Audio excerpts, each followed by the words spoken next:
নমস্কার, সাবনাভিক নিউজ নেটওয়ার্কে স্বাগত। নির্ঘণ্ট অনুযায়ী আগামী 1 জুন দমদম লোকসভা কেন্দ্রের নির্বাচন।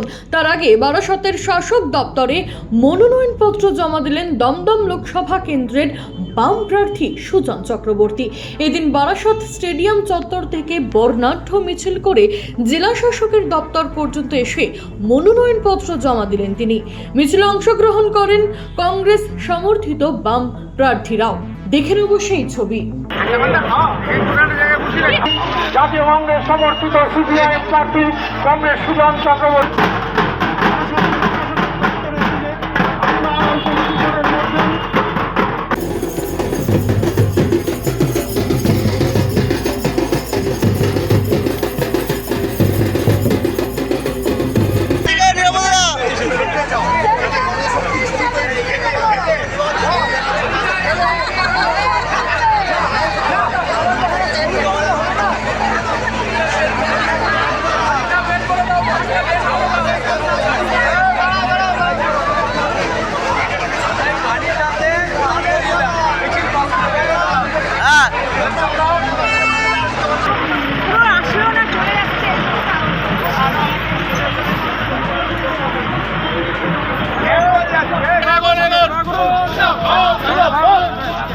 এদিকে একই দিনে সুজন চক্রবর্তীর সঙ্গে বারাসত জেলা শাসক দপ্তরে মনোনয়নপত্র জমা দিলেন বারাসত বসুরহাট লোকসভা কেন্দ্রের বাম প্রার্থীরা।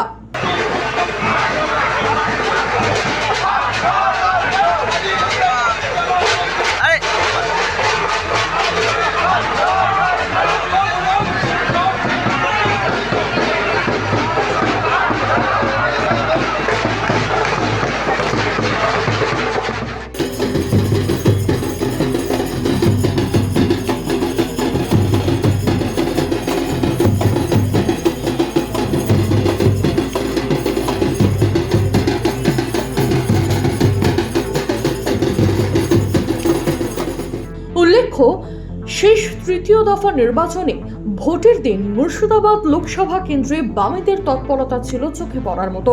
বিভিন্ন জায়গায় এগিয়ে যেতে দেখা গিয়েছে মোহাম্মদ সেলিমকে।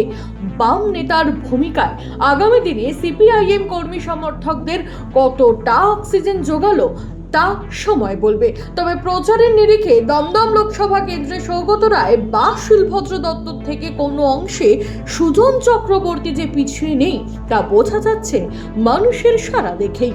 চন্দন সেনগুপ্ত, সাবনাভিক নিউজ, বারাসত। সমস্ত খবরের আপডেট পেতে লাইক করে সাবস্ক্রাইব করুন সাবনাভিক নিউজ। সেই সঙ্গে বেল বাটন প্রেস করতে ভুলবেন না। আপনাদের একটা সাবস্ক্রিপশন আমাদের জন্য অত্যন্ত মূল্যবান। জয় হিন্দ।